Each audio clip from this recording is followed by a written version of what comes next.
Secret घर जमाई पति के एपिसोड नंबर 23 में आपका हार्दिक स्वागत है। अगर आप पहली बार सुकून एफएम चैनल पर आए हैं तो चैनल को सब्सक्राइब जरूर कर लें।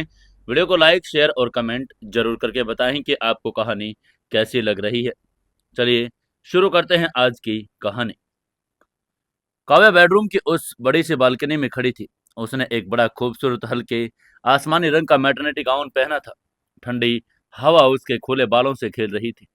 उसके चेहरे पर एक बहुत ही प्यारी और सुकून भरी एक माँ वाली चमक थी। अभय बहुत ही खामोश से उसके पीछे जाकर खड़ा हो गया। उसने अपने दोनों मजबूत हाथों को बड़ी ही नाजुकता से काव्या की कमर के इर्द गिर्द लपेटा और अपना सिर काव्या के कंधे पर टिका दिया। अभय ने काव्या के कान के पास आकर बड़ी धीमी और रेशमी आवाज में पूछा, क्या सोच रही हो मेरी जान? काव्या ने अपने हाथों को अभय के हाथों के ऊपर रख लिया और पीछे से अभय के उस चौड़े सीने से टिक गई। काव्या ने गहरी और सुकून भरी सांस लेकर कहा, कुछ नहीं अभय, मैं बस ये सोच रही थी कि हमारी जिंदगी में कितने उतार चढ़ाव देखे हैं। वो सिंघानिया का खौफ, वो गोलियां, वो ऑफिस का स्ट्रेस और फिर वो आलिया का धोखा। मुझे तो लगता था कि मैं शायद कभी सुकून को महसूस ही नहीं कर पाऊंगी, लेकिन आज जब मैं इस खुली हवा में सांस ले रही हूँ, महसूस कर रही हूँ कि हमारे अंदर एक अंश पल रहा है, तो मुझे लगता है कि इस दुनिया में तुम्हारे सिवा और इस बच्चे के सिवा मेरा और कुछ भी नहीं है। काव्या की बातें अभय के दिल को एक बड़ी अजीब ठंडक दे रही थी। काव्या को नहीं पता था जिस सुकून की सांस वो ले रही है, वो सुकून को बचाने के लिए उसका पति रात के अंधेरे में कितने लोगों की हड्डियां तोड़ रहा है और कितने शैतानों को पाताल में दफना रहा है। तभी अभय ने काव्या के बालों को चूम कर कहा, काव्या, तुम्हें अब किसी भी चीज से डरने की जरूरत नहीं। वो सारे धोखेबाज, वो सारे स्ट्रेस अब पीछे छूट चुके हैं। मैं कसम खाता हूं कि तुम्हारे और इस बच्चे के आसपास कोई बुरी परछाई नहीं फटकने दूंगा। तभी आगे से काव्या ने मुड़कर अभय की आंखों में देखकर कहा, मुझे तुम पर पूरा भरोसा है अभय। तुम्हारे साथ ऐसा लगता है कि मैं दुनिया के सबसे सुरक्षित किले में हूँ। यहाँ कोई खतरा नहीं मुझे छू सकता। उन आंखों में अब कोई शक नहीं था। काव्या का ये विश्वास अभय के लिए उसकी सबसे बड़ी ताकत भी था और सबसे बड़ी जिम्मेदारी भी। अभय ने काव्या के माथे पर एक गहरा ही चुंबन दिया। अभय ने बहुत ही कैजुअल और प्यार भरे अंदाज में कहा, काव्या, तुम पिछले कई दिनों से इस फार्म हाउस में ही हो। डॉक्टर ने कहा है कि तुम्हें थोड़ी ताजी हवा और रूटीन चेंज करने की जरूरत है। कल शाम मैं सोच रहा था कि हम दोनों शहर के उस नए रूफ टॉप रेस्टोरेंट में डिनर के लिए चले, सिर्फ तुम और मैं। कोई काम नहीं, कोई सिकंदर नहीं। उसके बाद सुनकर काव्या की आंखों में एक छोटी बच्ची जैसी चमक आ गई। उसने धीरे से कहा, डिनर? सच में अभय? लेकिन क्या बाहर जाना सेफ होगा? मेरा मतलब आपकी तबीयत। लेकिन इससे पहले कि वो अपनी बात पूरी कर पाता, अभय ने मुस्कुराकर उसको बीच में टोक कर कहा, अरे मैं बिल्कुल ठीक हूँ मेरी जान, और हम पूरी दुनिया नहीं घूमने जा रहे, बस एक प्राइवेट और रोमांटिक डिनर। तुम्हें भी थोड़ा सा अच्छा लगेगा। उसकी यह बात सुनकर काव्या खुशी से चहक उठी। उसने अभय को कसकर गले लगा लिया। उसने खुशी से झूम कर कहा, आई लव यू अभय। काव्या अभय के गले लगकर खुश हो रही थी। उसे लग रहा था कि उसका पति उसे एक रोमांटिक डेट पर लेकर जा रहा है। लेकिन काव्या के पीछे अभय की आंखों में वो खौफनाक और प्रलयंकारी शिकारी वाली चमक फिर से लौट आई थी। अभय ने काव्या को अपनी बाहों में सुरक्षित रखकर मन ही मन सोचा, मुझे माफ कर देना मेरी जान, मैंने तुमसे झूठ बोला। बाहर कोई खतरा नहीं। खतरा है और वो खतरा हमें इस घर के बाहर ढूंढ रहा है। लेकिन मैं तुम्हें उस रेस्टोरेंट के किसी रोमांटिक डिनर के लिए नहीं, बल्कि उस कनाडा डायन को उसके बिल से बाहर निकालने के लिए लेकर जा रहा हूँ। अमेलिया को लगता है कि वो हमें डरा रही है, लेकिन कल रात मैं उस अमेलिया को और उस पूरे घोस्ट स्क्वाड को एक ऐसी मौत दूंगा जिसे देखने के बाद दुनिया का कोई भी माफिया इंडिया की तरफ आंख उठाने की जरूरत नहीं करेगा। अभय रायचंद ने अपनी जिंदगी का सबसे बड़ा, सबसे खतरनाक और सबसे बड़ा जुआ खेल दिया था, जिसने काव्या के चारे की तरह इस्तेमाल किया, बल्कि उसने काव्या के उस सुरक्षित कवच को खुद एक हथियार बना लिया। कल रात दिल्ली के उस ऊंचे रूफ टॉप रेस्टोरेंट में सिर्फ एक रोमांटिक डिनर नहीं होने वाला था। कल रात वहां कनाडाई माफिया के उन घोस्ट और रायचंद एम्पायर के उन शिकारियों के बीच एक ऐसा खामोश, साइकोलॉजिकल और खूनी महासंग्राम होने वाला था, जहां स्नाइपर की गोलियां अभय के फौलादी इरादों से टकराने वाली थी।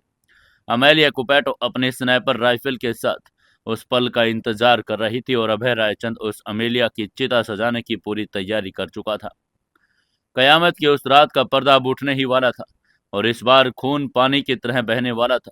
लेकिन वो काव्या खून का नहीं, बल्कि उन गद्दारों का खून होने वाला था जिन्होंने रायचंद एम्पायर की नींव को चुनौती दी। खामोशी का वो बवंडर अब पूरी तरह से अपनी खौफनाक शक्ल लेने के लिए तैयार था।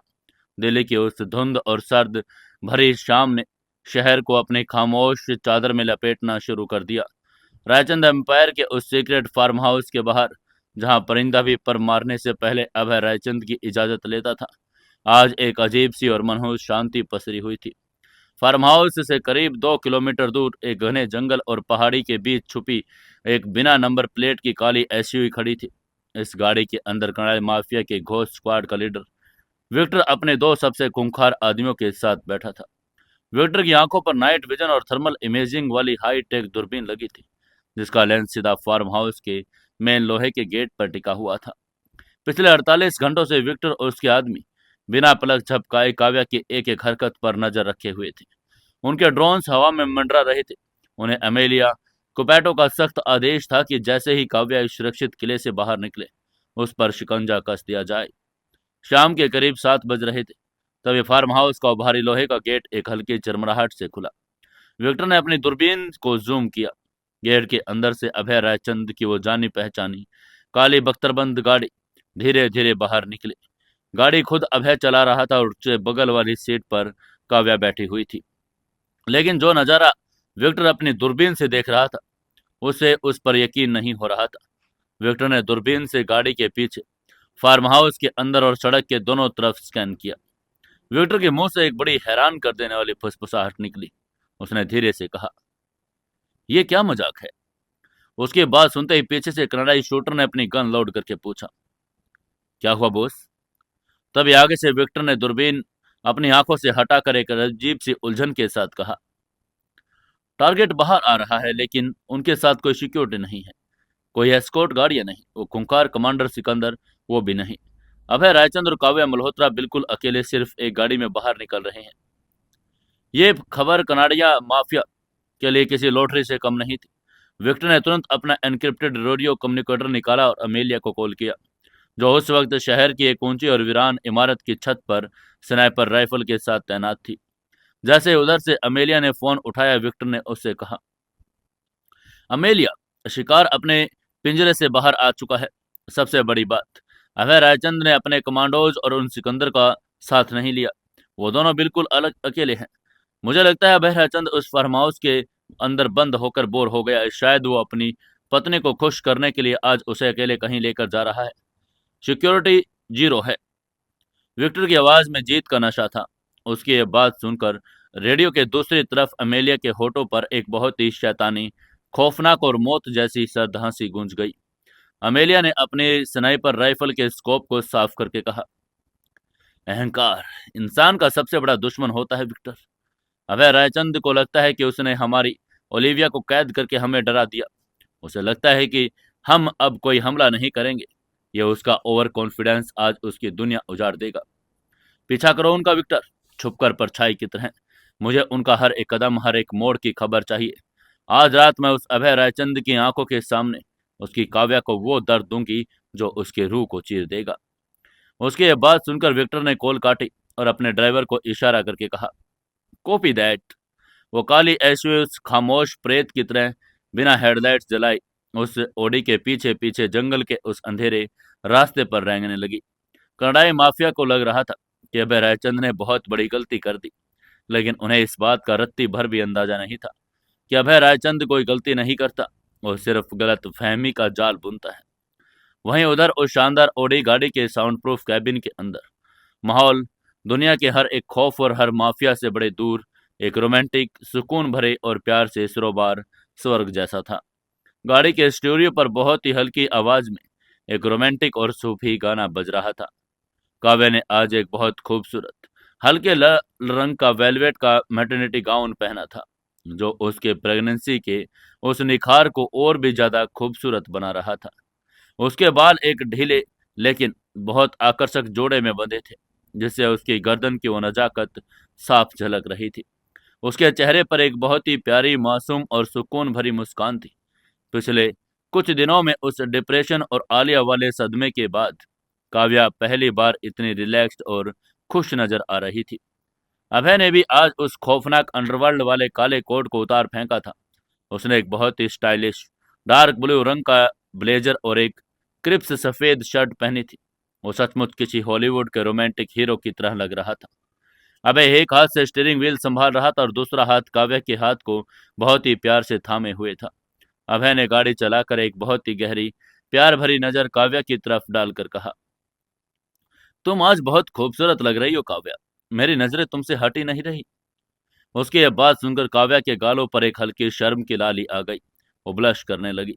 काव्या ने अभय के हाथ को हल्का दबाकर कहा, और तुम आज बहुत दिनों के बाद इतने रिलैक्स रहे हो अभय। मुझे ये तो यकीन ही नहीं हो रहा कि तुम मुझे बिना सिकंदर भाई और कमांडोज की फौज के अकेले बाहर लेकर आए हो। तुमने तो मुझे फार्म हाउस में कैद ही कर दिया था। उसकी यह बात सुनकर अभय के होठों पर एक बहुत ही रहस्यमयी और शातिर मुस्कान आ गई। अभय ने काव्या के हाथ को चूम कर कहा, तुम्हारे इस मुस्कान के लिए मैं दुनिया के सारे पहरे हटा सकता हूँ मेरी जान।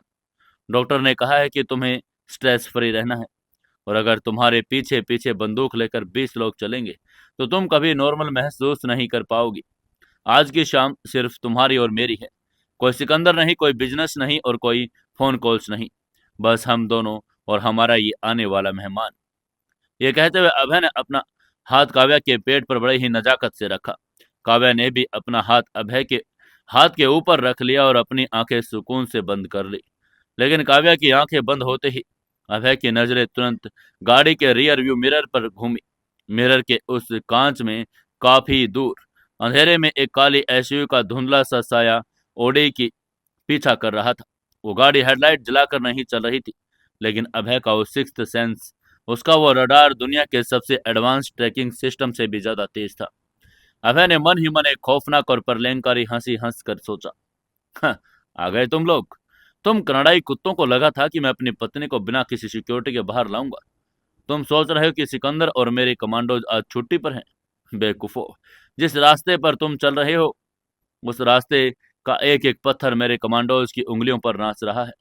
मैं तुम्हें अपने जाल में फंसाने के लिए काव्या को चारा नहीं बना रहा, बल्कि मैं तुम्हें एक ऐसा ओपन इनविटेशन दे रहा हूं ताकि तुम अपने बिल से बाहर आओ और मैं तुम्हारी गर्दन मरोड़ सकूं।" यह सोचते हुए अभय ने अपने चेहरे पर एक शिकन का कतरा भी नहीं आने दिया। उसने वापस अपनी नजरें सड़क पर टिका ली और काव्या के साथ उसी रोमांटिक अंदाज में बातें करने लगा। तभी काव्या ने आंखें खोलकर अभय को बाहर देखकर कहा, हम कहाँ जा रहे हैं अभय? आगे से अभय ने आंख मार कर कहा, तुम ज्यादा मत सोचो मेरी जान, तुम्हें बस बैठना है और इस सफर का मजा लेना है। तभी उनकी गाड़ी दिल्ली के उन जगमगाते रास्तों को पीछे छोड़कर शहर के एक बहुत पॉश और हाई प्रोफाइल इलाके की तरफ मुड़ गई। वहीं उसके पीछे पीछे विक्टर और उसकी घोष टीम एक सुरक्षित दूरी पर ओडी गाड़ी पीछा कर रही थी। विक्टर ने कम्युनिकेटर पर फुसफुसा कर कहा, अमेलिया, गाड़ी शहर के बीचों बीच एक 5 स्टार रूफटॉप होटल की तरफ जा रही है। जगह बहुत खुली है, स्नाइपर शॉट के लिए परफेक्ट है। उसकी ये बात सुनकर दूसरी तरफ से अमेलिया ने मुस्कुरा कर कहा, गुड, उन्हें अंदर जाने दो, मैं अपनी पोजीशन ले रही हूँ। इसके कुछ ही देर के बाद अभय की उड़ी गाड़ी उस बड़ी आलीशान और आसमान को छूती हुई होटल की इमारत के सामने जाकर रुकी। वॉलेट ने आकर गाड़ी का दरवाजा खोला और अभय ने बाहर निकलकर खुद काव्या के साइड का दरवाजा खोला। उसे बहुत ही प्यार से एक राजकुमारी की तरह सहारा देकर बाहर निकाला। वो दोनों होटल के अंदर दाखिल हुए और प्राइवेट वीआईपी लिफ्ट से सीधे ऊपरी मंजिल रूफटॉप की तरफ चले गए। जब लिफ्ट के दरवाजे रूफटॉप पर खुले तो काव्या की आंखें फटी की फटी रह गई। उसके मुंह से एक हल्की सी वाव की आवाज निकली। उसने अपने दोनों हाथों से अपना चेहरा ढक लिया। उसकी आंखों में खुशी के आंसू छलक आए। अभय ने पूरा रूफटॉप रेस्टोरेंट आज रात के लिए सिर्फ और सिर्फ काव्या के लिए बुक कर लिया था। वहां कोई और मेहमान नहीं था। पूरा रूफटॉप हजारों लाल गुलाबों की पंखड़ियों से सजा था। मध्यम रोशनी वाली खूबसूरत मोमबत्तियां हर टेबल और कोने पर जल रही थी। दिल्ली शहर का वो जगमगाता हुआ नजारा नीचे किसी सितारों के समंदर जैसा लग रहा था। एक कोने में एक वायलिनिस्ट बड़ी खूबसूरत धीमी और रूह को सुकून देने वाली धुन बजा रहा था, और बिल्कुल बीचों बीच एक बड़ा शानदार टेबल सजाई गई थी जिसके ऊपर काव्या के पसंदीदा सफेद लिली के फूल रखे थे। तभी काव्या ने पलटकर अभय को देखकर कहा, अभय, ये सब। वह इस कदर भावुक हो गई थी कि उसके पास शब्द नहीं थे। आगे से अभय ने काव्या की कमर में हाथ डालकर उसे टेबल की तरफ ले जाकर कहा, तुम्हारे लिए मेरी जान, तुमने पिछले कुछ वक्त में बड़ा दर्द और स्ट्रेस झेला। मैं उन सारे बुरे पलों को एक रात की खूबसूरती से मिटा देना चाहता हूँ। ये कहकर अभय ने खुद काव्या के लिए कुर्सी खींची और उसे बहुत ही अदब से बिठाया। काव्या को लग रहा था कि जैसे ही वो दुनिया की सबसे खुशनसीब औरत है। उसे इस बात का रत्ती भर भी एहसास नहीं था। जिस रूफटॉप पर वो राजकुमारी की तरह बैठी है, उसी रूफटॉप से ठीक 1100 मीटर की दूरी पर गगनचुंबी बिल्डिंग के अंधेरे में मौत अपना लेजर पॉइंट अपनी तरफ उसी की तरफ घुमा चुकी है। अमेलिया कुपेटो उस अंधेरी इमारत की छत पर औंधे मुंह लेटी हुई थी। उसकी भारी स्नाइपर राइफल का डिजिटल स्कोप अब ऑन हो चुका था। स्कोप के क्रॉस हेयर में काव्या का मुस्कुराता हुआ चेहरा बिल्कुल साफ नजर आ रहा था। अमेलिया ने स्कोप में से देखकर एक बड़ी ठंडी और शैतानी आवाज में अपने आप से कहा, "हं, खूब हंस लो काव्या।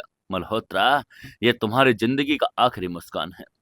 आज जब अभय रायचंद के चेहरे पर खून के छींटे गिरेंगे तब उसे पता चलेगा मार्टिनो कुपैटो को मारने का अंजाम क्या होता है।" अमेलिया ने अपने कम्युनिकेटर पर कहा, विक्टर, मैं पोजीशन पर हूँ। टारगेट मेरे स्कोप के अंदर लॉक है। हवा की गति 12 नॉट है। मुझे बस एक क्लियर शॉट चाहिए। लेकिन अभय रायचंद उसके बिल्कुल सामने बैठा है। अगर मैंने अभी गोली चलाई तो शायद अभय बीच में आ जाए और गोली उसे लग जाए। मुझे काव्या अकेली चाहिए। अभय की आंखों के सामने तड़पती हुई काव्या। विक्टर, जो अपने आदमियों के साथ उसी रूफ टॉप के निचले फ्लोर्स पर वेटर और स्टाफ के भेस में घुस चुका था, उसने जवाब देकर कहा, इंतजार करो अमेलिया। मैं और मेरे आदमी होटल के अंदर हैं। हमने यहाँ का सीसीटीवी रूम कंट्रोल कर लिया है। अभय रायचंद आज प्यार के नशे में इतना अंधा है कि उसे सच में कोई गार्ड नहीं रखा और ये हमारी जिंदगी का सबसे आसान कत्ल होने वाला है। जैसे ही अभय अपनी कुर्सी से हिलेगा, मैं तुम्हें सिग्नल दे दूंगा। दुश्मन अपने इस जाल में पूरी तरह से फंस चुके थे। अमेलिया को लग रहा था कि वो अभय का शिकार कर रही है। विक्टर को लग रहा था कि वो बिना सिक्योरिटी के होटल में घुस गया। लेकिन उन्हें इस बात का इल्म नहीं था कि जिस सीसीटीवी रूम में विक्टर बैठा था, उसका सर्वर पहले ही पाशा और रॉबिन के कंट्रोल में था। जिन वेटर्स के कपड़े पहनकर विक्टर के आदमी घूम रहे थे, उसे होटल के किचन और लिफ्ट में हंटर टीम के कमांडो, शेफ और क्लीनर बनकर पहले ही साइलेंसर लगी पिस्तौलों के साथ तैनात थे। अभय रायचंद ने इस पूरे होटल को एक स्लाटर हाउस में बदल दिया था, जिसकी खबर काव्या को तो क्या, मौत को भी नहीं थी। वहीं उधर रूफ टॉप पर बड़ा माहौल खुशनुमा था। तब वेटर, जो असल में अभय का एक अंडरकवर कमांडो था, उसने उनके सामने एक शानदार इटालियन खाना परोसा। तभी काव्या ने अभय के हाथ मेज पर ऊपर से पकड़े। काव्या ने अपनी उन खूबसूरत आंखों से, जिनमें अब कोई शक नहीं था, अभय को देखकर कहा, अभय, मुझे कभी कभी बड़ा डर लगता है। हमने कितनी बार मौत को कितने करीब से देखा। वो सिंघानिया, वो आलिया, मुझे डर लग रहा है कि कोई हमारी इस छोटी सी दुनिया को, इस हमारी खुशी को नजर न लगा दे। आगे से अभय ने काव्या को हाथ को बड़े ही नजाकत से चूम कर कहा, जब तक मेरी रगों में खून की आखिरी बूंद बाकी है काव्या, दुनिया की कोई नजर, कोई भी साजिश तुम तक नहीं पहुंच सकती। मैं तुम्हारी परछाई बनकर तुम्हारे साथ खड़ा हूं और हमारे इस बच्चे के लिए मैं पूरी दुनिया से लड़ सकता हूं। अभय की आवाज में एक ऐसा वजन और एक ऐसी सच्चाई थी जो सीधे काव्या की रूह में उतर गई थी। तभी काव्या ने मुस्कुराकर कहा, मुझे पता है अभय, मुझे, मेरा पति एक फाइटर है। मुझे सिर्फ एक चीज चाहिए। जब हमारा बच्चा इस दुनिया में आए तो ये कॉरपोरेट की जंग, ये धोखे, ये नफरत न देखनी पड़े। मैं चाहती हूँ कि वो एक बहुत ही शांत और प्यार भरी दुनिया में सांस ले। अभय ने एक बहुत ही सुकून भरी हंसी हंसकर कहा, हाँ वैसा ही होगा मेरी जान। उसकी हंसी के पीछे एक बहुत ही खौफनाक इरादा छुपा था। अभय ने मन ही मन सोचा, मैं इस दुनिया को तुम्हारे और हमारे बच्चे के लिए इतना शांत कर दूंगा काव्या, कि जितने भी दुश्मन हमारी तरफ आंख उठाएंगे, उनकी कब्रें भी इस शहर में नहीं मिलेंगी। और आज रात इस शांति की पहली किश्त में उस कनाडाई स्नाइपर की मौत से चुकाऊंगा। ऐसे रात के 10 बज चुके थे। उनका रोमांटिक डिनर लगभग खत्म हो चुका था। वायलिन की धुन अब और भी ज्यादा सुरीली और मीठी हो गई थी। तभी अभय रायचंद ने उदाव चला, जिसका इंतजार अमेलिया और विक्टर दोनों पागलों की तरह कर रहे थे। अभय ने बहुत ही प्यार से काव्या की आंखों में देखकर मुस्कुरा कर कहा, काव्या, तुम यहाँ 2 मिनट बैठो। मैं तुम्हारे लिए एक बहुत ही खास सरप्राइज लेकर आया हूँ जो मैंने होटल के मैनेजर के पास रखवाया है। मैं बस अभी लेकर आता हूँ। उसके बाद सुनकर आगे से काव्या ने बच्चों जैसे एक्साइटमेंट में पूछा, सरप्राइज? कैसा सरप्राइज? तभी अभय ने काव्या के गाल को हल्का सा छू कर कहा, कहा ना सरप्राइज है, इसलिए थोड़ा वेट तो करना ही पड़ेगा मेरी जान। ये कहकर उसने अपनी कुर्सी से खड़ा हो गया। उसकी ये बात सुनकर काव्या ने हंसकर कहा, जल्दी जाना, मुझे अकेले डर लगता है। तभी आगे से अभय ने बड़े ही प्यार से कहा, बस 1 मिनट। ये कहकर अभय मुड़ा और रूफ टॉप के उस वीआईपी एग्जिट दरवाजे की तरफ चला गया। जैसे ही अभय रायचंद काव्या की टेबल से दूर हुआ, दरवाजे के पीछे ओझल हुआ उस सामने वाली बिल्डिंग की छत पर लेटी अमेलिया की आंखें शैतानी खुशी से दौड़ चौड़ी हो गई। अमेलिया की आवाज कम्युनिकेटर पर गूंजी। उसने विक्टर से कहा, टारगेट इज अलोन। अभय रायचंद अपनी पत्नी को अकेला छोड़कर अंदर जा चुका है। काव्या मल्होत्रा मेरे स्कोप के बिल्कुल बीचों बीच है। मुझे कोई नहीं रोक सकता। उसकी यह बात सुनकर आगे से होटल के अंदर बैठे विक्टर ने दहाड़ कर कहा, go for the kill Amelia, उसका सिर उड़ा दो। वहीं उधर अमेलिया ने अपनी सांसें रोक ली। उसने अपनी उंगली उस भारी स्नाइपर के ट्रिगर पर रख दी। स्कोप के अंदर काव्या मुस्कुराते हुए सामने रखे एक गुलाब के फूल को छू रही थी। उसे रत्ती भर भी अंदाजा नहीं था कि मौत का एक शीशा बिल्कुल कुछ ही सेकंड में उसके दिमाग को चीरने वाला है। अमेलिया ने हवा की गति को एक आखिरी बार एडजस्ट किया। अमेलिया ने एक खौफनाक फुसफुसाहट के साथ अपनी उंगली ट्रिगर पर दबानी शुरू करके धीरे से कहा, गुड बाय मिसेज रायचंद। लेकिन इससे पहले कि अमेलिया का ट्रिगर दब पाता, उसके कान में लगे उस एनक्रिप्टेड कम्युनिकेटर में एक ऐसी आवाज गूंजी जिसने अमेलिया की रूह को उसके शरीर से बाहर निकाल फेंका। उधर से किसी ने जोर से कहा, हाँ, तुम सच में कितनी अच्छी स्नाइपर हो अमेलिया कुपैटो। आवाज विक्टर की नहीं थी, वो आवाज अभय रायचंद की थी। उसकी आवाज सुनकर अमेलिया की आंखें खौफ और भयंकर सदमे से फटी की फटी रह गई। अमेलिया ने गले में एक कांपती और सुन्न कर देने वाली आवाज निकाली। उसने कांप कर कहा, कौन? उसका ट्रिगर पर रखा हाथ जम गया। तभी उधर से अभय ने चिल्लाकर कहा, अपने स्कोप से आंख हटाकर जरा अपने दाएं तरफ देखो अमेलिया। अभय रायचंद की वो मौत जैसी सर्द और खुरदरी आवाज उस कम्युनिकेटर में गूंजी। अमेलिया का पूरा शरीर बर्फ की सिल्ली की तरह जम गया था। उसने कांप कर अपने स्कोप से आंखें हटाई और अपनी गर्दन को बड़े धीरे से डरते हुए अपनी दाईं तरफ घुमाया। उस अंधेरी छत पर अमेलिया से सिर्फ 2 कदम दूरी पर एक खौफनाक विशाल परछाई खड़ी थी। यह सिकंदर था। सिकंदर के हाथों में एक साइलेंसर लगी ऑटोमेटिक पिस्तौल थी जिसका निशाना बिल्कुल अमेलिया के माथे पर टिका था। सिकंदर के चेहरे पर कोई रहम नहीं था, बल्कि एक ऐसी वहशी और कसाई मुस्कान थी जिसे देखकर साक्षात शैतान भी कांप जाए। सिकंदर ने एक बहुत ही खौफनाक आवाज में कहा, सरप्राइज कनाडाई कुतिया। आगे से अमेलिया ने कांप कर कहा, ये कैसे? अमेलिया का दिमाग पूरी तरह से काम करना बंद कर चुका था। उसी समय कम्युनिकेटर में अभय रायचंद की प्रलयंकारी हंसी गूंजी। उसने हंस कर कहा, तुम्हें क्या लगता है अमेलिया कि तुम मेरी काव्या को निशाना बनाओगी और मैं अंदर जाकर तुम्हारे लिए फूल लेने जाऊंगा? मैंने काव्या को अकेला नहीं छोड़ा, मैंने तुम्हें तुम्हारी मौत के लिए इनवाइट किया है। अभय की आवाज में अब कोई सीधा साधा पति नहीं बल्कि अंडरवर्ल्ड का भगवान बोल रहा था। उसकी यह बात सुनकर अमेलिया चीख पड़ी। उसने अपनी पिस्तौल निकालने की कोशिश करके कहा, तुम एक फरेबी हो अभय रायचंद। लेकिन सिकंदर ने कोई मौका ही नहीं दिया। उसने तुरंत अपने पिस्तौल का ट्रिगर दबा दिया। सिकंदर की पिस्तौल से निकली एक गोली अमेलिया के दाहिने कंधे को चीर कर निकल गई, जिसकी वजह से अमेलिया जोर से चिल्लाई। अमेलिया दर्द से चीख कर जमीन पर गिर पड़ी। उसका वो भारी स्नाइपर राइफल उसके हाथ से छूट गई। तभी उधर अभय की आवाज कम्युनिकेटर में आई। उसने चिल्ला कर कहा, इसे मारना मत सिकंदर, ये इतनी आसानी से नहीं मरनी चाहिए।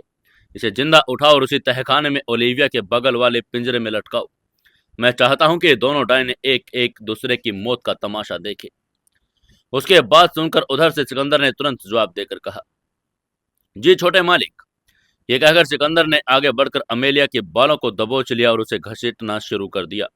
वहीं उधर रूफ टॉप होटल के निचले फ्लोर्स पर विक्टर और उनकी घोष टीम इस बात से अनजान थी कि उनकी स्नाइपर पकड़ी जा चुकी है। विक्टर अपने कम्युनिकेटर पर पागलों की तरह चीख रहा था। उसने चिल्लाकर कहा, अमेलिया, अमेलिया जवाब दो, तुमने गोली क्यों नहीं चलाई? लेकिन दूसरी तरफ से कोई जवाब नहीं आया। विक्टर को समझ आ गया कि उसका प्लान फेल हो चुका है। इसलिए विक्टर ने अपने आदमियों को चिल्लाकर कहा, मिशन अबॉर्ट, यहाँ से भागो, अमेलिया पकड़ी गई है। इसी के साथ विक्टर और उसके आदमी वेटर के भेष में होटल के सर्विस लिफ्ट की तरफ भागे। लेकिन जैसे वो लिफ्ट के दरवाजे खुले, लिफ्ट के अंदर कोई खाली जगह नहीं थी। लिफ्ट के अंदर रायचंद एम्पायर के हंकर टीम के 5 खूंखार कमांडोज पाशा की लीडरशिप में अपने भारी मशीन गनों के साथ मुस्तैद खड़े थे। उनके चेहरों पर काले मास्क थे, उनकी आंखों में मौत का फरमान था। पाशा ने एक शैतानी हंसी हंसकर कहा, "हाँ, कहाँ जा रहे हो भूतो? तुम्हारी कब्रें तो इसी लिफ्ट के शाफ्ट में खुदी हुई है।" तभी आगे से, इससे पहले कि विक्टर उसके आदमी अपनी गन्स निकाल पाते, पाशा और उनके कमांडोज ने अपने साइलेंसर लगी गन्स से उन पर अंधाधुंधी फायर खोल दिया। वो गोलियां कनाडाई माफिया के उन घोस्ट के सीनों में उनके घुटने और उनके सिरों को चीरती हुई निकल गई।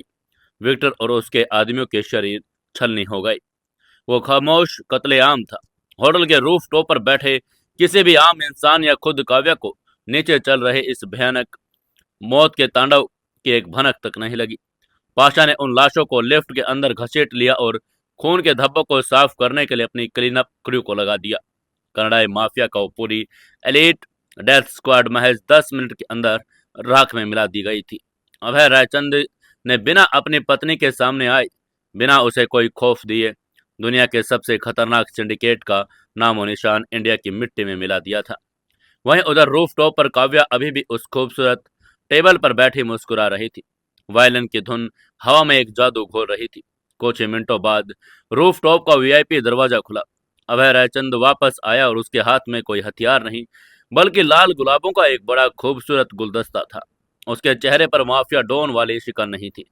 उसके चेहरे पर अब सिर्फ और सिर्फ एक बहुत ही सुकून भरा प्यार करने वाला एक सच्चा पति मौजूद था। अभय चलते हुए काव्या के पास और उसने वो गुलाबों का गुलदस्ता काव्या के हाथों में रख दिया। अभय ने बहुत ही प्यारी मुस्कान के साथ कहा, यह रहा तुम्हारा सरप्राइज। सॉरी, थोड़ा टाइम लग गया, मैनेजर को ये फूल ढूंढने में वक्त लग गया। आगे से काव्या ने उन फूलों को सूंघ कर खुशी से चहक कर कहा, अभय, ये बहुत खूबसूरत है। मुझे लगा कि तुम भूल गए कि मुझे लाल गुलाब कितने पसंद हैं। ये कहते हुए उसकी आंखों में चमक आ गई। तभी अभय ने काव्या के माथे पर एक बहुत ही गहरा और पवित्र किस करके कहा, मैं तुम्हारी कोई चीज नहीं भूल सकता मेरी जान। ये कहते हुए अभय वापस अपनी कुर्सी पर आकर बैठ गया। काव्या ने अभय का एक हाथ फिर अपने दोनों हाथों में रख लिया। उसने शहर की उन जगमगाती रोशनियों की तरफ देखकर कहा, पता है अभय, आज मुझे सच में ऐसा लग रहा है कि हमारी जिंदगी के सारे बुरे दिन, सारे दुश्मन और वो सारी टेंशन हमेशा के लिए खत्म हो चुकी है। अब बस हम हैं, हमारे आने वाला बच्चा है और ये सुकून है।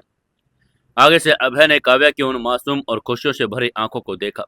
उसे पता था कि काव्या ने जो कहा है वो 100% सच है। अब कोई समीक्षा कपूर वाला शक नहीं, अब कोई आलिया शर्मा का फ्रेब नहीं, कोई अमेलिया की स्नाइपर राइफल नहीं। वो सारे शैतान अब जमीन के 100 फुट नीचे अरावली के उस ब्लैक होल में लटके अपनी मौत की भीख मांग रहे थे। अभय ने अपनी पत्नी और अपने बच्चे के लिए ऐसी खौफनाक और प्रलयंकारी जंग लड़ी। उसमें उसने ना तो सिर्फ अपने दुश्मनों को खत्म किया, बल्कि अपनी पत्नी के उस खूबसूरत प्यार को भी एक खरोंच तक नहीं आने दी। तभी अभय ने एक बहुत ही गहरी, सुकून भरी विजयी सांस लेकर कहा, तुम सही कह रही हो काव्या। अब कोई दुश्मन हमारे इस सुकून को नजर नहीं लगा सकता। हमारी दुनिया अब पूरी तरह से सुरक्षित है। वायलिन की वो मीठी धुन रूफटॉप की हवाओं में तैर रही थी। काव्या ने अपना सिर अभय के कंधे पर टिका दिया। अभय ने अपने बाहें काव्या के गर्द में लिपटा दी। दिल्ली के उस ऊंचे आसमान के नीचे एक पति ने अपने पत्नी के लिए न सिर्फ एम्पायर बचाया, बल्कि एक ऐसा अभेद्य किला खड़ा कर दिया जहां मौत भी आने से पहले खौफ खाती थी। रूफटॉप रेस्टोरेंट की वो बड़ी खूबसूरत और रोमानी रात अब अपने अंतिम पहर की ओर बढ़ रही थी। दिल्ली के आसमान में टिमटिमाते सितारों के नीचे शहर की जगमगाती रोशनियां इस बात की गवाह थी कि आज दो दिलों ने मौत, फरेब और साजिशों के बीच भी अपने लिए प्यार का एक ऐसा आशियाना ढूंढ लिया था जिसे कोई तूफान नहीं तोड़ सकता था। वायलिन की वो मीठी और रूहानियत से भरी धुन अब धीमी हो चुकी थी। काव्या के चेहरे पर जो सुकून, जो चमक और जो एक प्रेग्नेंट मदर वाला नूर था, उसे देखकर अभय रायचंद को लग रहा था कि उसने दुनिया की सारी दौलत, सारी ताकत और सारे एम्पायर को एक ही पल में जीत लिया है। काव्या ने अपनी वो झील जैसी गहरी आंखें बंद करके उस सर्द हवा को महसूस किया जो उसके चेहरे को छूकर गुजर रही थी। अभय ने अपनी कुर्सी से उठकर बहुत ही नजाकत से साथ काव्या का हाथ थामा। अभय ने बहुत ही प्यार से पूछा, चले मेरी जान, रात काफी गहरी हो चुकी है। डॉक्टर श्रुति ने तुम्हें ज्यादा देर तक जागने और थकान लेने से सख्त मना किया है। तुम्हें और तुम्हारे इस आने वाले नन्हे मेहमान को अब आराम की जरूरत है। उसकी यह बात सुनकर आगे से काव्या ने एक बहुत ही प्यारे और संतुष्ट मुस्कान के साथ अपनी आंखें खोली और हामी भर दी। उसने अभय का हाथ कसकर पकड़ लिया। आज उसके दिल में कोई डर, कोई खौफ और समीक्षा कपूर, आलिया शर्मा को कोई शक नहीं था। वो पूरी तरह से खुद को दुनिया की सबसे महफूज और खुशनसीब औरत मान रही थी। ये दोनों वीआईपी लिफ्ट से नीचे आई। होटल के शानदार पोर्च में वॉलेट ने पहले ही अभय की वो चमचमाती और वीआईपी बख्तरबंद रंग की काली और ऑडी A8 गाड़ी लाकर खड़ी कर दी थी। अभय ने हमेशा की तरह एक सच्चे जेंटलमैन और रक्षक की तरह खुद काव्या के साइड का दरवाजा खोला। उसने अपना हाथ काव्या के सिर के ऊपर रखा ताकि उसे जरा भी खरोंच या झटका ना लगे। उसे बहुत ही हिफाजत से उस आरामदायक लेदर की सीट पर बैठाया। अभय खुद ड्राइविंग सीट पर आकर बैठा। उसने इग्निशन ऑन किया और वो खामोश और दमदार गर्जना के साथ गाड़ी स्टार्ट कर ली। गाड़ी होटल के उस पोश इलाके से निकलकर दिल्ली की चौड़ी, खाली और सुनसान सड़कों पर दौड़ने लगी। गाड़ी के अंदर एक बहुत ही मीठा और धीमा सूफी संगीत बज रहा था। एसी की ठंडी हवा और काव्या के परफ्यूम की वो भीनी भीनी महक अभय के दिमाग को अब एक अजीब सा सुकून दे रही थी। उस रात कोई कमांडो पीछे नहीं था, कोई सिकंदर नहीं था, कोई खौफनाक हथियारों का काफिला नहीं था। बस एक पति और एक पत्नी और उनके बीच पल रही वो एक नई जिंदगी। सफर बड़ा खामोश और प्यारी से कट रहा था। अभय का बायां हाथ स्टीयरिंग व्हील पर था और उसका दाहिना हाथ काव्या के हाथों में लिपटा हुआ था। तभी अचानक काव्या ने अपना सिर अभय के कंधे से हटाया। उसने एक बहुत ही अजीब सा मुंह बनाया, जैसे कि गहरे सोच में हो और अंदर ही अंदर बड़ी तेज हलचल चल रही हो। वहीं उसका यह चेहरा देखकर अभय का वो रक्षक वाला रडार तुरंत एक्टिव हो गया। उसने गाड़ी की रफ्तार धीमी करके पूछा, क्या क्या हुआ काव्या, तबीयत तो ठीक है ना? आगे से काव्या ने होठों को चबाकर बड़े झिझक कर कहा, तबीयत तबीयत तो ठीक है अभय, लेकिन उसके ये लेकिन सुनकर अभय के माथे पर फिक्र की लकीर उभर आई। उसने चिंता भरे स्वर में पूछा, लेकिन लेकिन क्या मेरी जान, दर्द हो रहा है क्या? तभी आगे से काव्या ने बहुत ही मासूम, चुलबुली और बच्चों जैसे मुस्कान के साथ अभय की तरफ देखकर कहा, नहीं बाबा, दर्द नहीं हो रहा। अभय, मुझे मुझे ना बहुत कुछ चटपटा और खट्टा खाने का दिल कर रहा है। उसकी आंखों में एक अजीब सी चमक थी। उसकी ये बात सुनकर अभय ने हैरत से काव्या को देखकर कहा, हो खट्टा मीठा, अभी तो तूने रूफ टॉप पर इतनी शानदार इटालियन खाना खाया, तुम्हारा पेट नहीं भरा? तभी काव्या ने अपनी उंगलियों से खेलकर एक बहुत ही प्यारी सी जिद करके कहा, पेट तो भर गया लेकिन मेरा दिल नहीं भरा। और और मेरी ये फरमाइश नहीं है, ये तो तुम्हारे इस आने वाले बच्चे की फरमाइश है। अभय, मेरा बहुत तेज खट्टा मीठा और तीखे पानी वाला गोलगप्पे खाने का दिल कर रहा है। मुझे अभी के अभी गोलगप्पे खाने हैं। ये सुनते ही अभय रायचंद, जो पूरी दुनिया के अंडरवर्ल्ड का सबसे खौफनाक और खूंखार छोटा मालिक था, जिसके सामने बड़े बड़े सिंडिकेट कांपते थे, वो एक पल के लिए सन्न रह गया। अभय ने हैरानी से पूछा, गोलगप्पे रात के 11 बजे? और फिर अभय के होठों पर एक बहुत ही चौड़ी, दिल खोल देने वाली गूंजती हंसी छा गई। यह हंसी किसी डॉन की नहीं बल्कि एक उसका पिता की हंसी थी, जो पहली बार अपनी पत्नी की प्रेगनेंसी कन्विंस का सामना कर रहा था। अभय को याद आया कि डॉक्टर श्रुति ने उसे बताया था, प्रेगनेंसी के शुरुआती हफ्तों में महिलाओं को हार्मोनल बदलाव की वजह से अजीब अजीब चीजें खाने का मन करता है। वहीं उसकी ऐसे हंसता हुआ देखकर काव्या ने बड़ी छोटी बच्ची की तरह अपना मुंह फुलाकर कहा, प्लीज अभय, हंसो मत, मुझे सच में बहुत तेज क्रेविंग हो रही है। अगर मैंने गोलगप्पे नहीं खाए तो मुझे रात भर नींद नहीं आएगी। उसकी ये बात सुनकर अभय का दिल इस मासूमियत पर पूरी तरह से पिघल गया। वो उन सारे खूनी कुरुक्षेत्र और साजिशों को भूलकर सिर्फ एक पति बन चुका था। अभय ने मुस्कुराकर गाड़ी के गियर को बदल कर कहा, जो मेरी रानी का हुक्म। तुम्हें गोलगप्पे खाने हैं तो दुनिया के सबसे बेहतरीन गोलगप्पे मैं तुम्हें ही खिलाऊंगा, चाहे मुझे पूरी दिल्ली क्यों न छोड़नी पड़े। ये कहकर उसने स्टीयरिंग व्हील को तेजी से घुमाकर गाड़ी को यू टर्न ले लिया। रात काफी गहरी हो चुकी थी, इसलिए दिल्ली के ज्यादातर बाजार और चाट पकौड़े की दुकानें बंद होने की कगार पर थी। लेकिन अभय रायचंद को दिल्ली के चप्पे चप्पे की खबर थी। उसने अपनी ऑडी को सीधे पुरानी दिल्ली के इंडिया गेट और चांदनी चौक की तरफ जाने वाले उस इलाके में दौड़ा दिया, जहां रात के वक्त कुछ मशहूर और पुराने गोलगप्पे वाले अपनी दुकानें लगाते थे। करीब 15 मिनट के तेज ड्राइव के बाद अभय ने एक बहुत ही मशहूर और भीड़ भाड़ वाले स्ट्रीट फूड कॉर्नर के पास अपनी करोड़ की ऑडी रोक दी। इतने महंगे और वीआईपी गाड़ी को उस चाट वाले की ठेली के पास रुकता देखकर वहां खड़े कुछ लोग और खुद वो चाट वाला भी हैरान रह गया। तभी अभय गाड़ी से बाहर निकला। उसने काव्या के लिए दरवाजा खोला। उसने बहुत ही नजाकत से सहारा देकर बाहर लाया। तभी काव्या ने थोड़ा सा झिझक कर कहा, अभय यहाँ तो बहुत भीड़ है। अभय ने उस काव्या की कमर में हाथ डालकर अपने मजबूती सीने के साय में महफूज करके कहा, तुम फिक्र मत करो। अभय ने उस चाट वाले के ठेले के पास जाकर एक ऐसी नजर डाली जो बिना कुछ कहे ही अपना रौब जमा रही थी। अभय का वो फौलादी शरीर, उसकी वो कड़क पर्सनैलिटी, उसके चेहरे की वो गंभीरता देखकर बाकी के ग्राहक अपने आप पीछे खिसक गए। उन्होंने अभय और काव्या के लिए एक साफ और सुरक्षित जगह बना दी। अभय ने उस गोलगप्पे वाले को बड़े ही शांत लेकिन अथॉरिटिव लहजे में कहा, भाई मेरी पत्नी के लिए सबसे बेहतरीन गोलगप्पे बनाओ। पानी बहुत ही तीखा और खट्टा मीठा होना चाहिए, और हाँ, साफ सफाई का पूरा ध्यान रखना, डिस्टिल्ड वाटर का इस्तेमाल करना। गोलगप्पे वाला उस खौफनाक लेकिन अमीर ग्राहक को देखकर थोड़ा नर्वस तो हो गया। उसने हड़बड़ा कर कहा, जी जी साहब, अभी बनाता हूँ, एकदम वीआईपी गोलगप्पे खिलाऊंगा मैडम को। वहीं काव्या अभय के बगल में खड़ी थी। उसके चेहरे पर एक बहुत ही प्यारी और शरारती मुस्कान थी। तभी गोलगप्पे वाले ने एक पत्ते की कटोरी काव्या के हाथ में दी। उसने एक करारे गोलगप्पे को फोड़ा, उसमें मसालेदार आलू चने भरे, तो उसमें तीखे पुदीने इमली के ठंडे पानी के डुबोकर काव्या की कटोरी में रख दिया। काव्या ने जैसे ही गोलगप्पा अपने मुंह में रखा, वो करारी आवाज, उसका खट्टा मीठा पानी तीखा हो गया था और काव्या की जुबान पर गया तो उसकी आंखों में एक अजीब सी खुशी और परमानंद से बंद हो गई। काव्या के मुंह से एक बेहद संतुष्ट और मजे से भरी आवाज निकली, अभय ये दुनिया के सबसे बेस्ट गोलगप्पे हैं, मजा आ गया।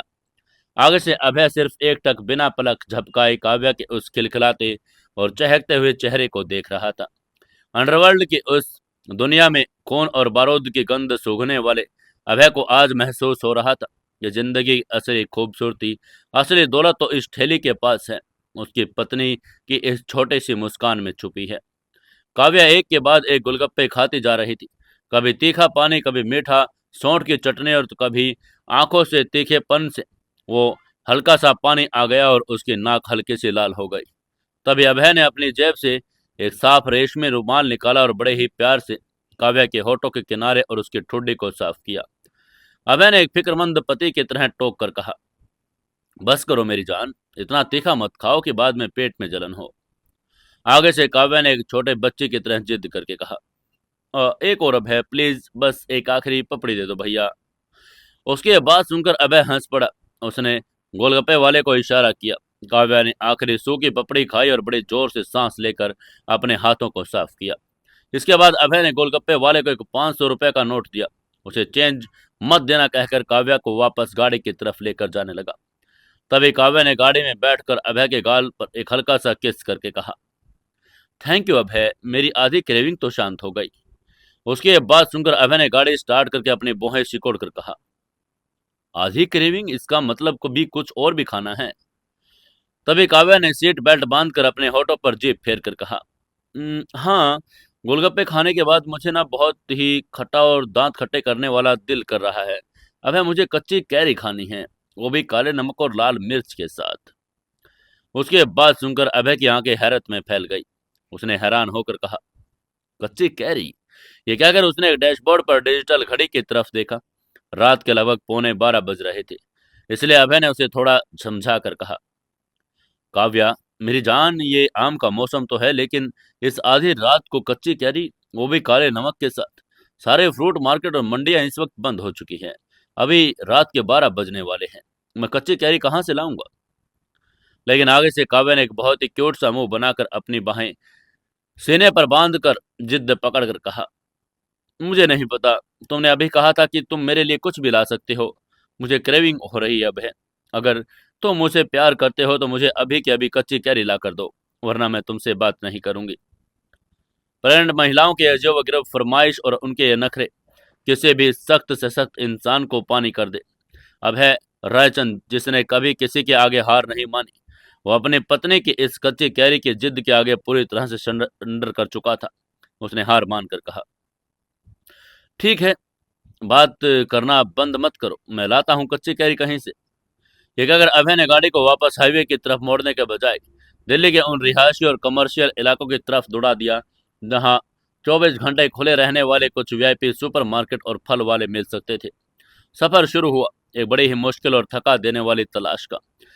अभय ने साउथ एक्सटेंशन और डिफेंस कॉलोनी में कई इलाकों में गाड़ी दौड़ाई।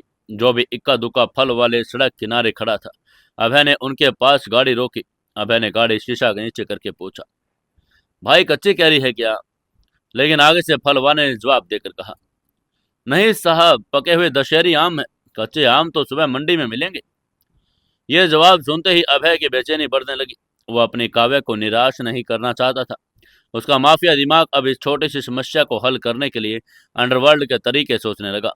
उसका दिल कर रहा था कि अभी सिकंदर को फोन करे और कहे, पूरी दिल्ली की मंडियों के ताले तोड़ दो, लेकिन मुझे 15 मिनट के एक अंदर कच्ची कैरी चाहिए। लेकिन वो ऐसा करके काव्या को डराना नहीं चाहता था। करीब आधे घंटे की पागलों वाली तलाश के बाद जब काव्या भी थक कर सोने वाली थी, अभय को एक पॉश इलाके के कोने में एक बहुत ही हाई एंड 24 घंटे विदेशी फ्रूट और वेजिटेबल बोर्ड खुला हुआ नजर आया। अभय ने गाड़ी को एक ही झटके में वहां रोककर काव्या से कहा, तुम यहीं बैठी रहो, मैं अभी आया। यह कहकर गाड़ी से उतरा और लगभग दौड़कर उस मार्ट में अंदर घुसा। मार्ट का स्टाफ रात की शिफ्ट में ऊँग रहा था। तभी अभय ने बहुत ही कड़क और बॉस वाली आवाज में मार्ट के मैनेजर से पूछा, कच्ची कैरी, हरा आम कहाँ है? उसके बाद सुनकर मैनेजर हड़बड़ा कर खड़ा हो गया। उसने हड़बड़ा कर कहा, सर कच्चा आम तो हम लोग बहुत कम रखते हैं। शायद वो पीछे वाले ऑर्गेनिक सेक्शन में कुछ पीस पड़े होंगे, मैं चेक करवाता हूँ। तभी आगे से अभय ने तुरंत कहा, मुझे अभी के अभी चाहिए। अभय खुद उस सेक्शन की तरफ बढ़ गया और उसकी किस्मत अच्छी थी। वहां एक छोटी सी टोकरी में कुछ बड़े सख्त हरे और खट्टे कच्चे आम रखे थे। आम देखकर अभय के चेहरे पर जो खुशी आई वो वैसी ही थी जैसे उसने कोई बहुत बड़ी जंग जीत ली हो।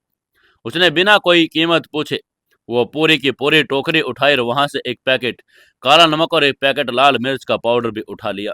उसने काउंटर पर जाकर मैनेजर के सामने बिना कुछ गिने 500 के नोट फेंके और बिना बिल करवाए वो टोकरी लेकर सीधे अपनी गाड़ी की तरफ बढ़ गया। अभय ने गाड़ी का दरवाजा खोलकर कहा, मिल गई। ये कहकर उसने एक जीत की हंसी हंसकर टोकरी काव्या के सामने रख दी। वहीं काव्या की आंखें उस हरी और खट्टी कैरी को देखकर चमक उठी थी। उसकी सारी नींद गायब हो गई। काव्या खुशी से जोर से चीख पड़ी।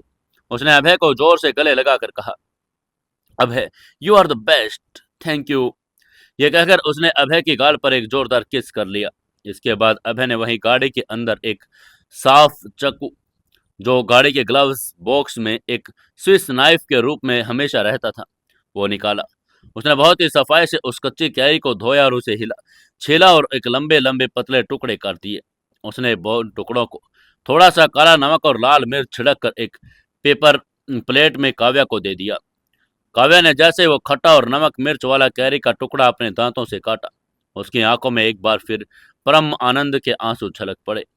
काव्या ने एक आंख मार बंद करके मुंह बनाकर कहा, ये बहुत खट्टा है। लेकिन वो रुक नहीं रही थी। वो बड़े मजे से उस कच्ची कैरी को चबा रही थी। तभी अभय ने उसे ऐसे अजीब तरीके से खाता हुआ देखकर हंसकर पूछा, "हं, तुम्हारे दांत खट्टे नहीं हो रहे क्या?"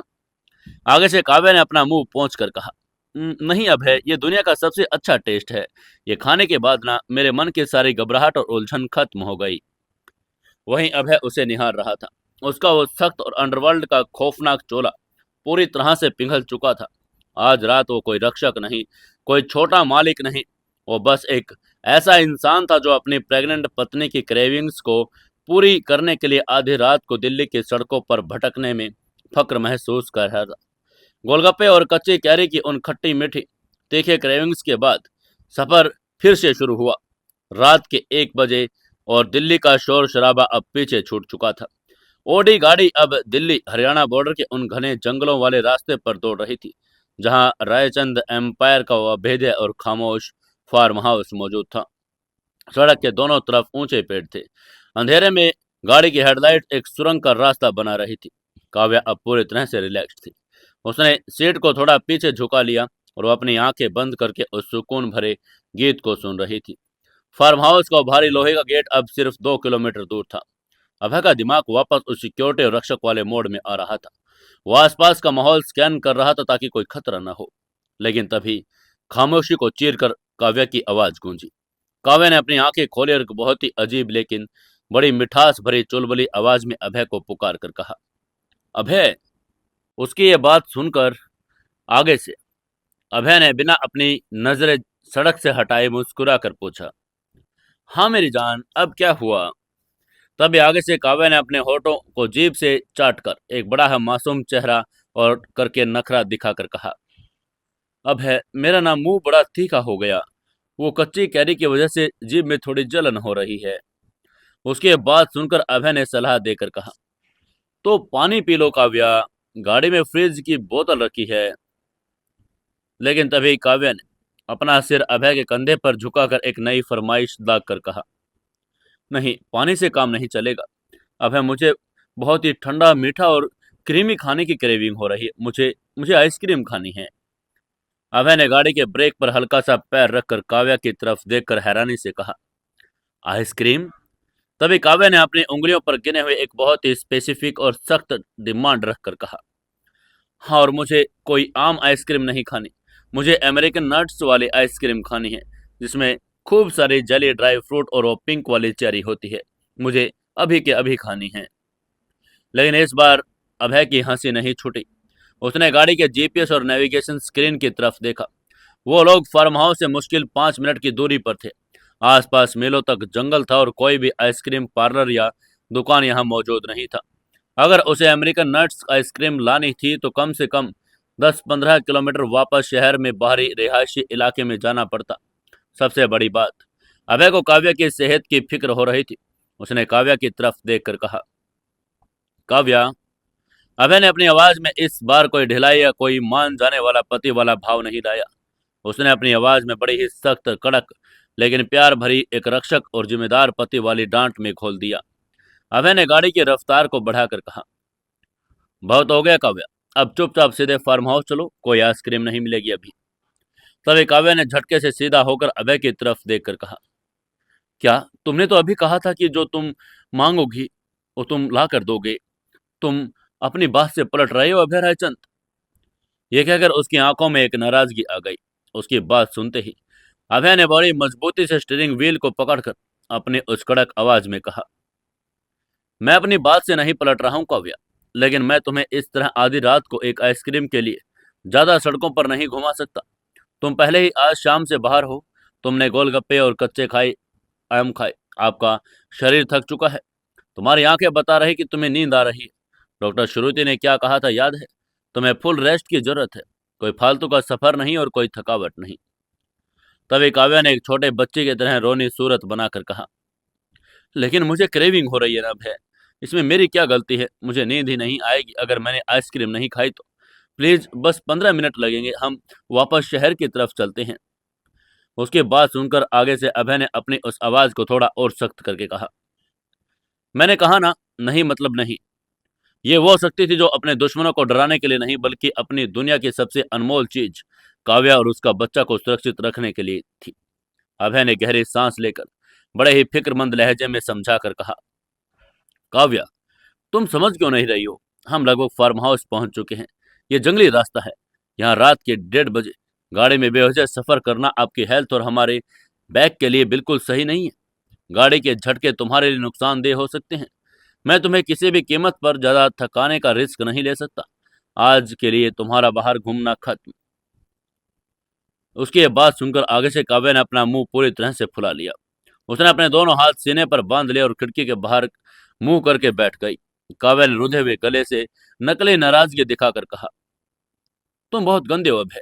तुम एक आइसक्रीम भी नहीं खिला सकते मुझे। अब मैं तुमसे कभी कुछ नहीं मांगूंगी। वहीं एक पति के लिए अपने प्रेग्नेंट पत्नी को नाराजगी झेलना दुनिया का सबसे मुश्किल काम होता है। अभय का दिल इस वक्त मोम की तरह पिघल रहा था। वो काव्या का उतरा हुआ और सूजा हुआ चेहरा नहीं देख सकता था। उसका वो सख्त रक्षक वाला कवच एक पल में टूट गया। उसके अंदर से वो बेइंतहा प्यार करने वाला इंसान बाहर आ गया। उनकी गाड़ी फार्म हाउस के बाहरी लोहे के गेट के पास पहुंच चुकी थी। सिक्योरिटी गार्ड्स ने तुरंत गेट खोल दिया। अभय ने ऑडी को सीधा हवेली के शानदार पोर्च में ले जाकर रोक दिया। अभय ने इंजनों को बंद किया। वहीं काव्या अभी भी खिड़की की तरफ मुंह करके रूठी हुई बैठी थी। तभी अभय ने अपनी सीट बेल्ट खोली और वो अपनी सीट से थोड़ा सा उठा और उसने बहुत ही नजाकत से काव्या के चेहरे को अपने दोनों हाथों में पकड़कर अपनी तरफ मोड़ा। अभय ने काव्या की आंखों में देखकर दुनिया के सबसे प्यारे और रेशमी लहजे में कहा, काव्या। आगे से काव्या ने अपनी नजरें नीची कर ली। तभी अभय ने काव्या के माथे को चूम कर कहा, मुझसे नाराज मत हो मेरी जान। मैंने तुम्हें बाहर जाने के लिए इसलिए रोका क्योंकि मैं तुम्हारी फिक्र करता हूँ। मैं तुम्हें थकाना नहीं चाहता, लेकिन इसका मतलब ये नहीं कि तुम्हें इस क्रेविंग वाले नखरे को मैं पूरा नहीं करूंगा। उसके बाद सुनकर काव्या ने हैरानी से अपनी आंखें उठाकर अभय को देखकर पूछा, मतलब? तभी आगे से अभय के होठों पर एक बहुत ही खूबसूरत दिलकश मुस्कान खिल उठी।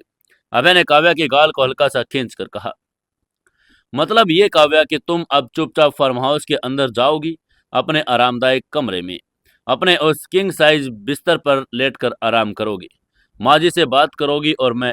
अभय ने गाड़ी का स्टार्ट बटन दबाकर वापस गाड़ी का इग्निशन चालू करके अपनी बात पूरी करके कहा, मैं तुम्हारे लिए वो आपकी फेवरेट अमेरिकन नट्स वाली आइसक्रीम लेकर आऊंगा, वो भी खूब सारी जेली और चेरी के साथ। उसके ये बात सुनकर काव्या की आंखें खुशी और अचरज से पूरी तरह से फैल गई। उसने खुश होकर कहा, क्या क्या तुम वापस जाओगे सिर्फ मेरे लिए आइसक्रीम लाने? लेकिन वो तो यहाँ से बहुत दूर है, शहर में। तभी अभय ने एक बहुत ही सीरियस लेकिन प्यार भरे पति धर्म की कसम खाकर कहा, तुम्हें जो भी चाहिए काव्या वो तुम्हें मिलेगा, चाहे मुझे इसके लिए चांद तारे ही क्यों न तोड़कर लाने पड़े। लेकिन तुम ऐसे ज्यादा सफर नहीं कर सकती। आपकी थकान और आपकी हिफाजत मेरी जिम्मेदारी है। तुम आराम करोगी और मैं वो आइसक्रीम खुद अपने हाथों से ढूंढ कर लाऊंगा। उसकी ये बात सुनकर काव्या का दिल इस कदर प्यार और जज्बात से भर गया कि उसकी आंखें फिर से खुशी के आंसू छलक पड़ी। उसने बिना कुछ कहे आगे बढ़कर अभय के गले में अपनी बाहें डाल दी और उसे बहुत ही मजबूती से कस लिया। काव्या ने अभय के कंधे पर सिर रखकर एक बहुत सुकून और फक्र के साथ कहा, I love you Abhay, I love you so much. तुम दुनिया के सबसे अच्छे पति हो। मैं बहुत खुश नसीब हूं कि मेरे बच्चे का पिता तुम्हारा जैसा इंसान है। तभी अभय ने काव्या की पीठ को थपथपा कर कहा, और मैं दुनिया का सबसे खुश नसीब इंसान हूं कि तुम मेरी जिंदगी हो। अब चलो जल्दी से अंदर जाओ वरना आइसक्रीम पार्लर बंद हो जाएंगे। ये कहकर अभय गाड़ी से उतरा। उसने काव्या का दरवाजा खोला और बहुत ही हिफाजत से बाहर निकाला। वहीं फार्म हाउस के पोर्च में सिकंदर और कुछ कमांडोज खड़े थे। अभय ने उनकी तरफ देखकर एक बहुत ही सख्त आवाज में ऑर्डर देकर कहा, सिकंदर, काव्या जी को माजी के कमरे तक सुरक्षित छोड़कर आओ और फार्म हाउस की सिक्योरिटी रेड अलर्ट पर रहनी चाहिए। उनकी ये बात सुनकर आगे से सिकंदर ने अपना सिर झुकाकर कहा, जी छोटे मालिक। तभी काव्या ने एक आखिरी बार मुस्कुराकर अभय को बाय किया और हवेली के अंदर चली गई। वहीं अभय अब तक जो काव्या को सीढ़ियां चढ़ाकर सुरक्षित अंदर जाते हुए नहीं देख लिया, तब तक वो पोर्च में खड़ा रहा। जैसे ही काव्या आंखों से ओझल हो गई, अभय रायचंद वापस मुड़ा और उसने वो महंगी ब्लेजर उतारी और गाड़ी के पिछले सीट पर फेंक दिया। उसने अपनी सफेद शर्ट की आस्तीन ऊपर तक मोड़ ली। वो वापस ड्राइविंग सीट पर बैठा। उसका चेहरा अब रोमांटिक पति में बदलकर एक मिशन पर निकले योद्धा की तरह हो गया था। बस फर्क इतना था कि आज का ये मिशन किसी को मारने का नहीं, बल्कि अपनी पत्नी की आइसक्रीम की क्रेविंग को पूरा करने का था। ऑडी का इंजन एक बार फिर दहाड़ा। टायरों ने पोर्च में मार्बल पर एक जोरदार फ्रिक्शन की आवाज की और अभय रायचंद की वो काली गाड़ी रात के उस गहरे अंधेरे और सुनसान जंगली रास्ते को चीरती हुई वापस दिल्ली के शहर की तरफ एक रॉकेट की तरह दौड़ पड़ी। रात के लगभग 2 बजने वाले थे। दुनिया का सबसे बड़ा माफिया डॉन, जिसके एक इशारे पर शहर हिल जाते, आज वो अपनी जान, अपनी दुनिया, अपनी काव्या के लिए सिर्फ एक अमेरिकन नट्स आइसक्रीम की जिद पूरी करने के लिए रात के अंधेरे में मीलों का सफर तय करने निकल पड़ चुका था। बस देखना यह था कि अभय आइसक्रीम लेकर वापस आ पाएगा या नहीं। क्या होगा अब बीच रास्ते में, क्या कोई और दुश्मन उसकी टेक लगाकर बैठा है, जानेंगे कल के एपिसोड में। दोस्तों, कहानी को ज़्यादा से ज़्यादा लाइक, शेयर और कमेंट जरूर से ज़रूर किया करें। अगर कहानी अच्छी लगती है तो कमेंट करके बताएं और अपने दोस्तों तक शेयर ज़रूर करें।